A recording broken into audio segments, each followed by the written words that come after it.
Okay, so welcome to some more nice, easy, mellow thoughts about about some events that have happened recently, and I was going to ignore this particular topic because it's kind of an elephant in the room. It's a little bit awkward, but I feel like it's such a big deal, I guess, and it's so in terms of being a wrestling fan in this day and age, especially in the last 5 years or whatever, when CM Punk has been like the number one guy from 2011 to 2014 essentially.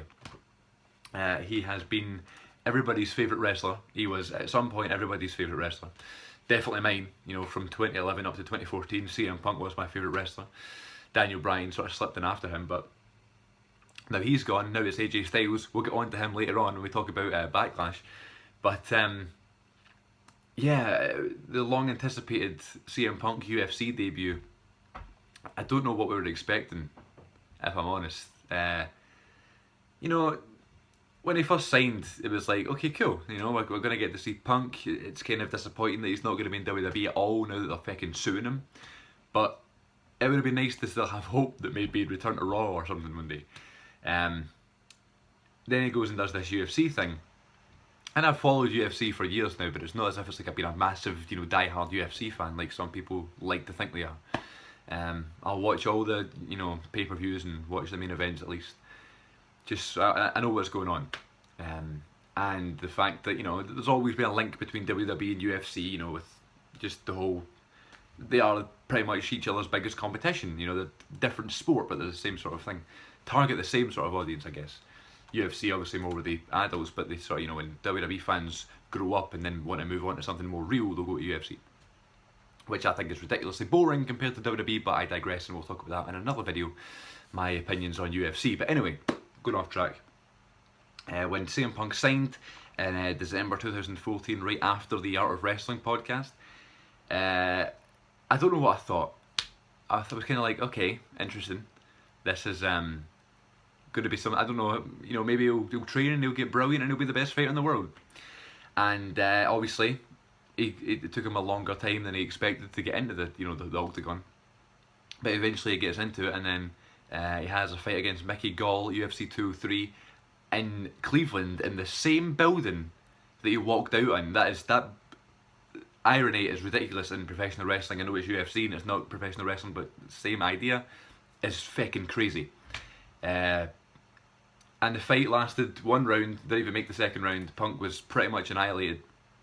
But watching the Evolution of Punk documentary series that they ran every Monday, you started to get hope.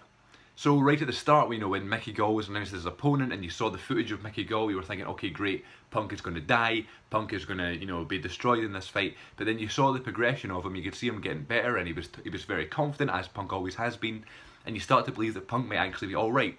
And on the day of the fight, I was pretty confident on CM Punk, maybe not winning, but doing well and putting up a good fight, because the passion that Punk has and the mind frame that he has, and I don't know, he's different than everybody else, basically, CM Punk.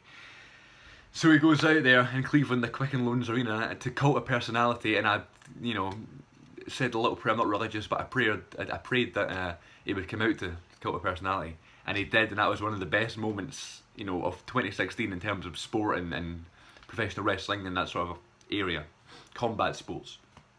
Punk walking out to Cult of Personality, and you can just see that he's total wrestler mode.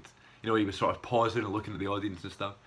Before he went in the octagon, he was like looking about and stuff, doing this whole thing, shouting and stuff. Amazing, such a good feeling. And then boom, it switches, and he just didn't expect that double leg at the start. And Mickey Gall was taller than him, he's younger than him. Gall's 24, Punk's 37. Punk's got no amateur experience, he's got no fights under his belt whatsoever. He's 0-0, now he's 0-1.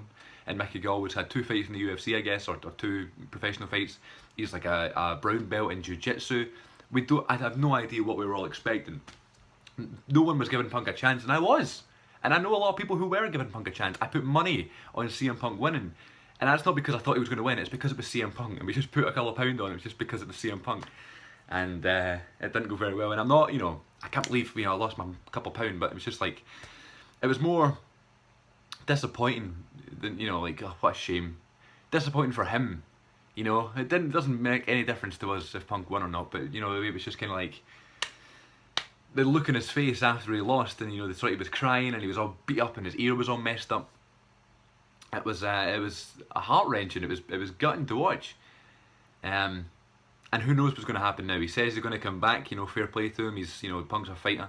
He's going to go. I should go and do some amateur stuff. He should go and get some fights under his belt, because walking straight into the UFC against someone who has not much but some experience, more than him anyway, and a brown belt in something like jiu-jitsu that comes in very handy in terms of UFC and mixed martial arts. It was a bad move, but you got to admire him for doing it, and it's all about chasing your dreams. Punk's always said that in all the interviews and the Q&As he's done. You know, if you have a dream, always go for it, sort of thing. And he done it, and you know, he proved a lot of people wrong. A lot of people said to him he would never get into the octagon. He did. It didn't go his way, but you know, it's not always going to be like that. But overall, you know, that was the reason that over 50% of the audience were, you know, going to watch that pay-per-view or going there live who bought a ticket. MVP tweeted that the place, you know, became empty after the Punk fight because all the wrestling fans left. So, I don't know, it's a shame for Punk. I feel really bad for him. I'm disappointed. I'm gutted for him. However, you got to admire him. He's got them balls, man. He's got a lot of guts. And yeah, Punk will continue to be a role model anyway for me and for all people my age who, you know, love professional wrestling and stuff. Punk has always been the guy. He left a couple of years ago. Now he's taking on a new challenge.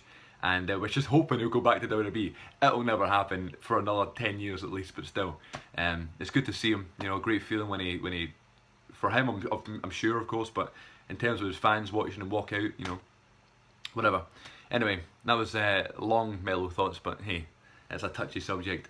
So good for Punk, and I'll catch you all in the next Mellow Thoughts video. I don't know why I've called it Mellow Thoughts. I just thought it was kind of funny. Everybody mellow out. And yeah, at Cm42TV on Twitter. Links in the description to the podcast and all that sort of thing. I'm Chris Moffat. Thank you very much for watching. Vaffa Napoli. Best in the world. Had to do something about Punk. Bye.